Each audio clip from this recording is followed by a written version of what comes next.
Entrevista al Día con Hernán Higuera.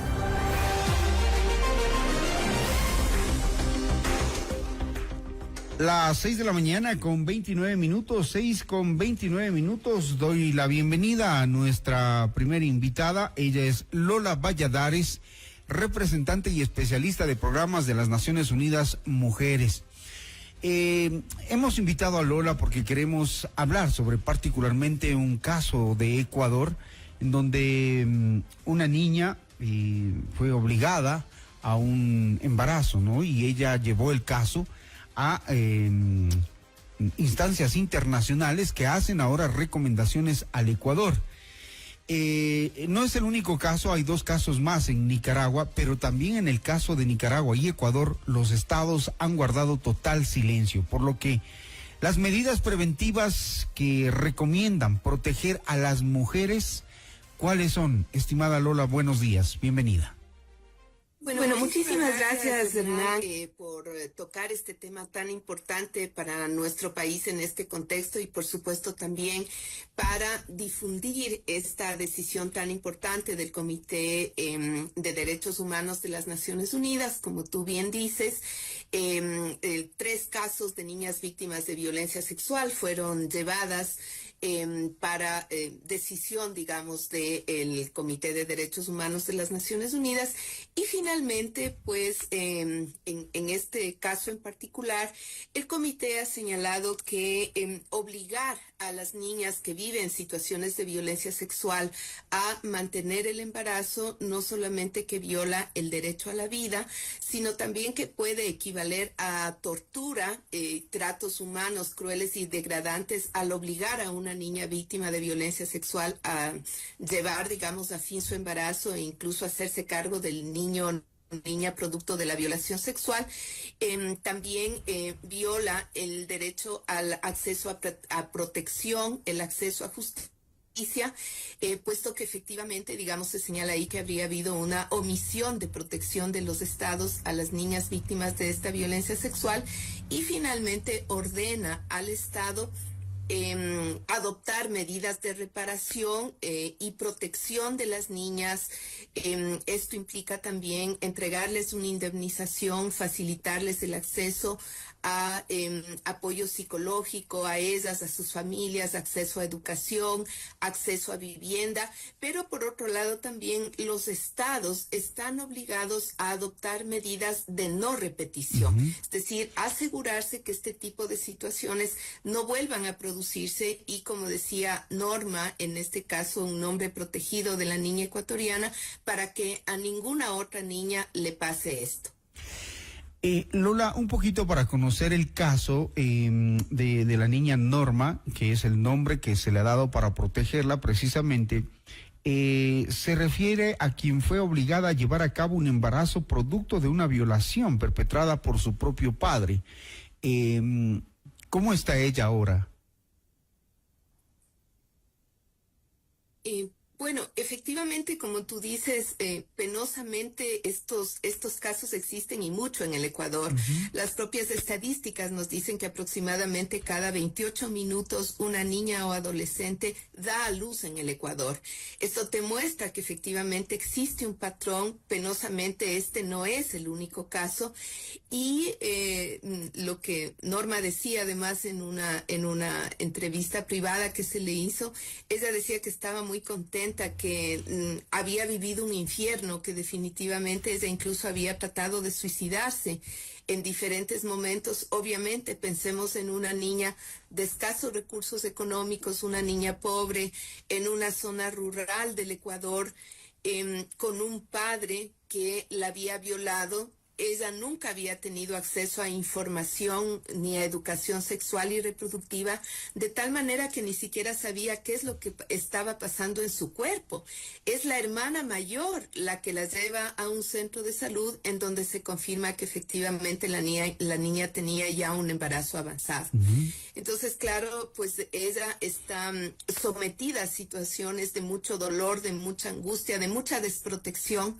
Por eso mismo es que el Comité de Derechos Humanos señala que ahí hay una omisión del Estado en la protección a esta niña.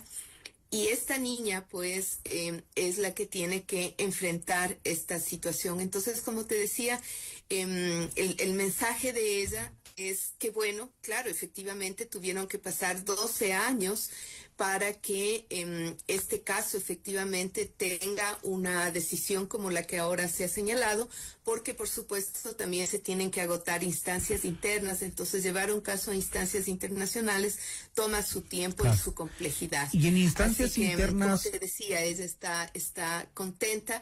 El mensaje de ella que a mí me parece muy profundo es sobre todo que espera que a ninguna otra niña le vuelva a pasar este infierno como el que ella vivió, ¿no? que es lo que todos esperaríamos, ¿no? Pero en instancias internas, ¿se conoce cuántos casos de estos hay? Mira, es bastante difícil, digamos, tener una cifra real. Más bien lo que tenemos es una cifra oscura y encubierta de estos casos.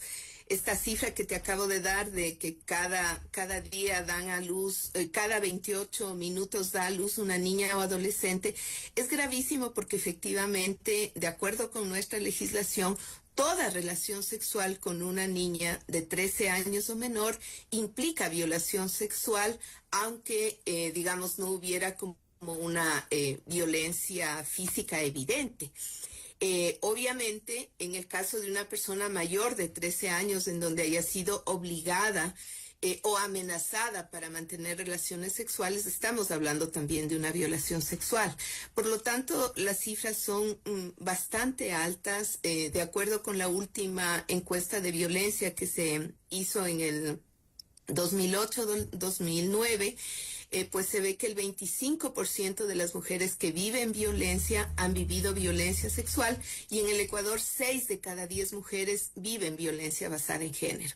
Estamos hablando de una situación tan grave como la pandemia, y por ello la necesidad importantísima de que efectivamente el Estado tome acciones para prevenir la violencia, para atender la violencia y reparar a las víctimas que han vivido este tipo de situaciones.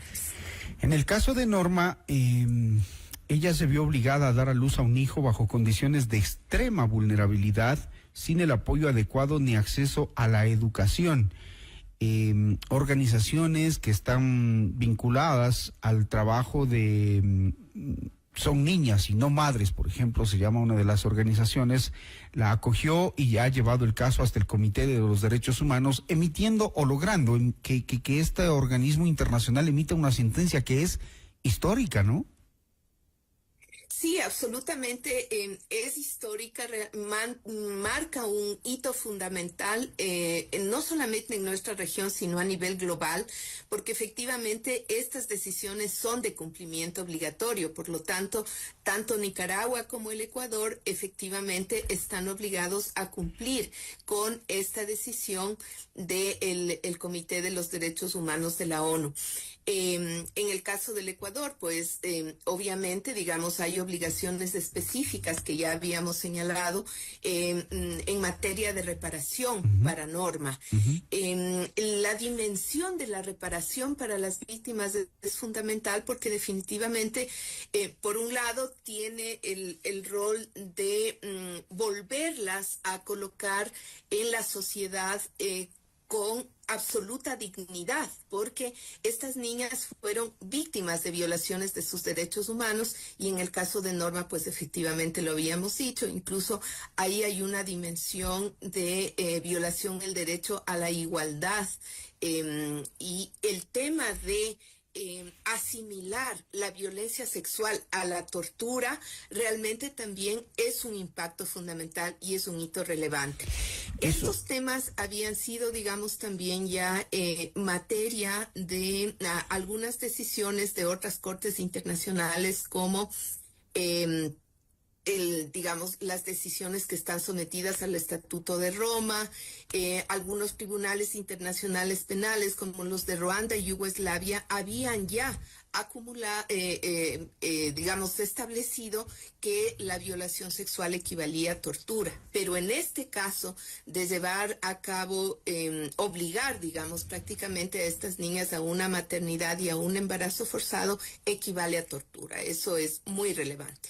Ahora, ¿en qué tiempo se daría la reparación a Norma? Porque entre las medidas que se incluyen están una indemnización, el acompañamiento psicosocial y el acceso a la educación tanto para ella como para su hijo, además de la creación de un sistema de salud efectivo que permita a las niñas, adolescentes y mujeres víctimas de violación acceder sin obstáculos a la interrupción del embarazo que está permitido en el Ecuador, y una reformulación de la legislación que elimine este delito del aborto en el Código Penal, ¿no? ¿En qué tiempo se deberían dar estas medidas de reparación o ya se han dado? Esto tendría que ser inmediato. Aún no se han dado porque efectivamente la decisión es reciente, pero como decía, son de aplicación obligatoria y tienen que darse de manera inmediata. Obviamente tenemos que pensar, por un lado, en la situación individual de la víctima, en este caso de Norma, y obviamente todas las otras acciones ya más bien de tipo legislativo y decisiones presidenciales del Ejecutivo que tendrían que tomarse efectivamente en el más corto tiempo. En el caso del Ecuador, pues efectivamente, como tú señalas, hubo la adopción de una ley que regula la interrupción voluntaria del embarazo. Eso ya ha sido adoptado. Sin embargo, el propio comité establece que no deberían haber obstáculos para el acceso de en este caso de Norma, pero de todas las niñas víctimas de violencia sexual, a la interrupción voluntaria del embarazo, ¿no? Entonces, esto tendría que ser inmediato. Muy bien, Lola, gracias por la información, por alertar de este tipo de casos, por darnos a conocer de esta sentencia histórica. En Ecuador hay un Ministerio de la Mujer, ojalá y se hicieran cargo de este tipo de casos, ¿no? Hay también legislación que está vigente y que esto no vuelva a suceder nunca más. Si alguien conociera de que hay niñas que están siendo víctimas de este tipo, denúncienlo, porque no es posible que este tipo de cosas se vuelvan a repetir. Gracias a Lola Valladares, representante y especialista del Programa de Naciones Unidas. Muy importante que tú has tocado. La impunidad alienta a que este tipo de casos se sigan cometiendo. Así que hacerlos públicos, denunciarlos, difundir esta sentencia es absolutamente relevante para prevenir y eliminar esta forma de violencia. Concordamos contigo y nos quedamos con eso. Muchísimas gracias. 6:41 minutos. Esto es Notimundo al Día.